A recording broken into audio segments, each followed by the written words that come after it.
Welcome into the Commanders Report. I am your host, Jack Sperry. And today, in just a second here, I'm going to tell you what that bad news is. But before we get into that, make sure you guys click that thumbs up icon if you want the Washington Commanders to beat the Bengals. Beat the Bengals. Real ones know. And on Monday Night Football, obviously the Bengals are 0-2 right now. The Commanders are 1-1. If the Commanders can win this football game and go to 2-1 and put the Bengals in their place at 0-3, not only will that put the Cincinnati Bengals in the basement, really put their season in jeopardy, but the Commanders, they're going to be off to a good start. So make sure you click that thumbs up icon. Don't jinx it. Help the Commanders win and like today's video. So the bad news heading into the week is it does look like Tee Higgins, the number 2 receiver for the Cincinnati Bengals offense, is going to play this week. He has been dealing with a hamstring issue that has kept him out the first 2 weeks. It's really hampered the Cincinnati Bengals offense, but according to Bengals head coach Zac Taylor, says that he believes wide receiver Tee Higgins is moving in a quote-unquote positive direction,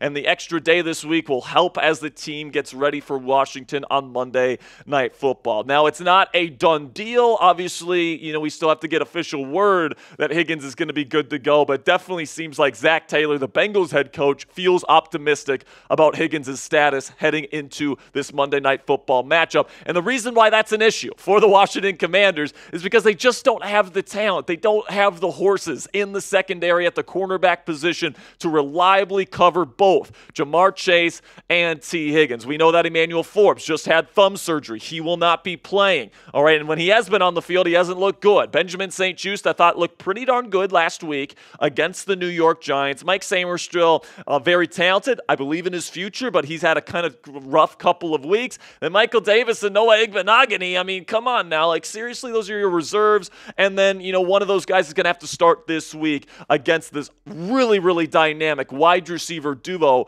of Jamar Chase and Tee Higgins. And, of course, you got Joe Burrow throwing them the football. So the Commanders might be in big, big trouble here if that number 2 cornerback can't hold up against one of the best number 2 receivers in the National Football League. And what this also means is you can't just double-team Jamar Chase all the time because you're leaving, Tee Higgins on your number 2 cornerback, one-on-one on the other side. And, we know how dynamic of a threat number 5 in orange can be. All right, so that definitely, if he plays on Sunday, that's going to be a big-time hit for the Washington Commanders and their chances of pulling off the upset in this one. I think this significantly increases the chances the Bengals are going to have really a big-time day offensively, and that's going to ratchet up the pressure on Jayden Daniels and the Commanders' offense to score a lot of points to keep up with them and kind of win a shootout on the road against a very desperate Bengals team that really, really is desperate to win this football game against the Washington Commanders.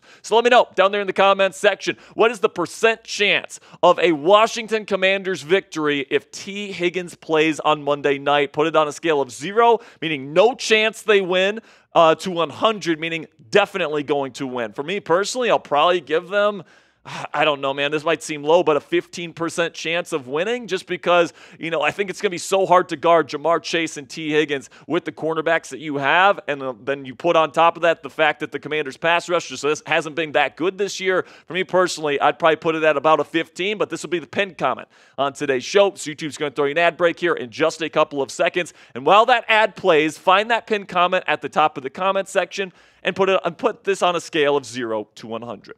So coming up here on the Commanders Report, I'm going to break down whether I think it would be a good idea for the Washington Commanders to go out and get edge rusher Haason Reddick to bolster this Commanders pass rush for years to come. But before I get into that, let's have a word from our sponsor here at Factor Meals. And now that football season is officially back, sometimes you just want something quick so you can just enjoy the games at home that day, whether it be a Saturday or a Sunday. But what if you don't want something super unhealthy? Well, then you can grab a Factor Meal and you can fuel your game day experience this year with Factor's no prep, no mess meals with their menu of chef-crafted meals with options like Calorie Smart, Protein Plus, and even Keto. Factor's fresh, never frozen meals are dietitian approved and ready to eat in just 2 minutes. So no matter how busy you are this football season, you'll always have time to enjoy nutritious, great tasting meals. Make today the day you kickstart a brand new healthy routine in your life. What are you waiting for? With 30 35 different meals and more than 60 add-ons to choose from every week, you'll always have new flavors to explore with Factor.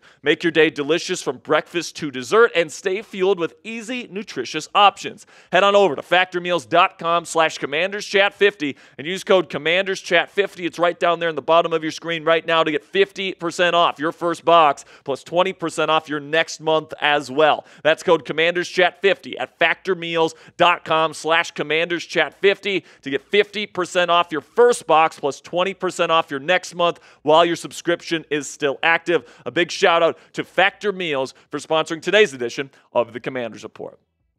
So now let's discuss the idea of potentially going out and getting Haason Reddick, who just 2 seasons ago was an all-pro caliber edge rusher for the Philadelphia Eagles. He's been a Pro Bowler the last 2 years. Now, obviously, the New York Jets, they traded for him. They didn't have a deal in place when the trade went through, and now they're in a completely combustible situation where it looks like Haason, under no circumstances, will play without a new deal, and the Jets are not going to give him what he wants. He is a little bit older, 29 years old. He's been in the league for a while. He's 6'1", 230.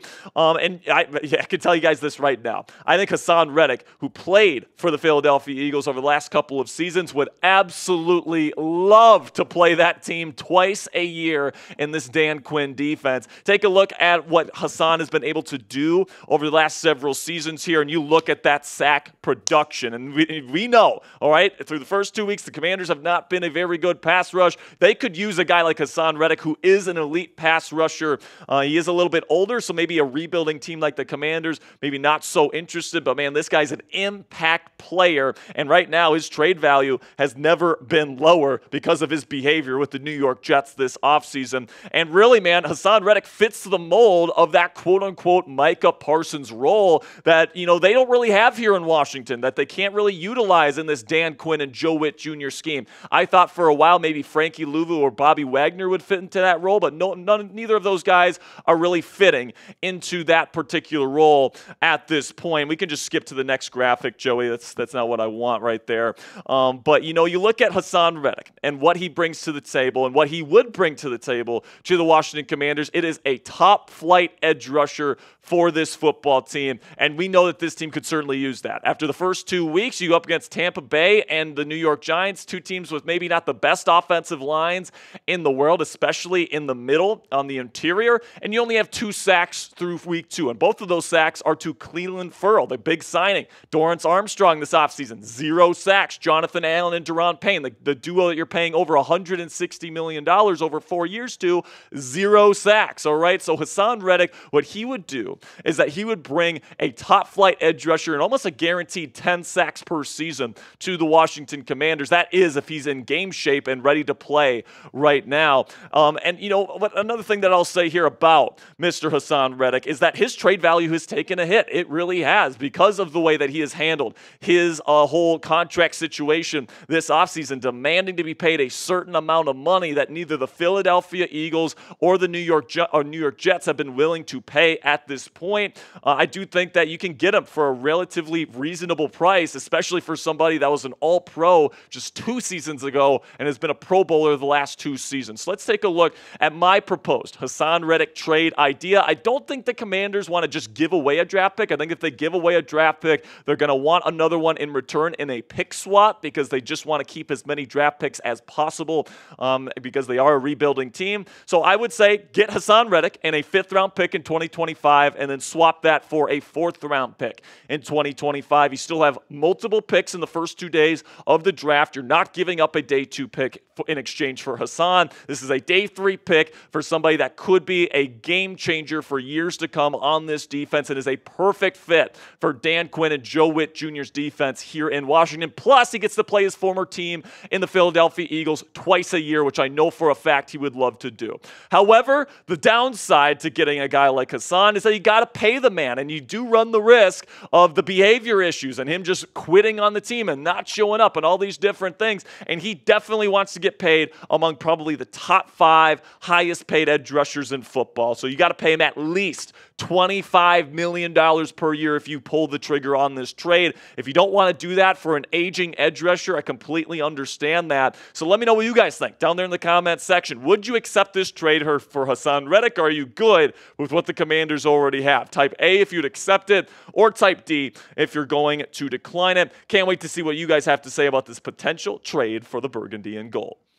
Now, before I go, I do have one more item to discuss here on the Commanders Report, and it's to give some congratulations to the new Commanders kicker, Austin Cybert, who, of course, made 7 field goals. He was the only one that scored points for the Washington Commanders last week against the New York Giants, and he was rewarded for that with NFC Special Teams Player of the Week honors. So everybody, clap it up for Austin Cybert right now for me, man. This is just awesome that the Commanders actually found somebody on the open market that's capable of winning this award, winning or hitting 7 field goals. Is he the best kicker in the world? Maybe not, but he's definitely more reliable than Joey Sly was last year, than Brandon McManus probably was going to be this year, and then also, Cade York, who they traded for and ended up releasing. All the options that they have brought in here over the last several years, it definitely seems like Cybert is the guy, so it's nice to see that the Commanders finally figured out this issue. So spam those 3s down there in the comments section to celebrate having a legit kicker now. Of course, Cybert's wearing number 3 here in Washington, so spam those 3s to show your appreciation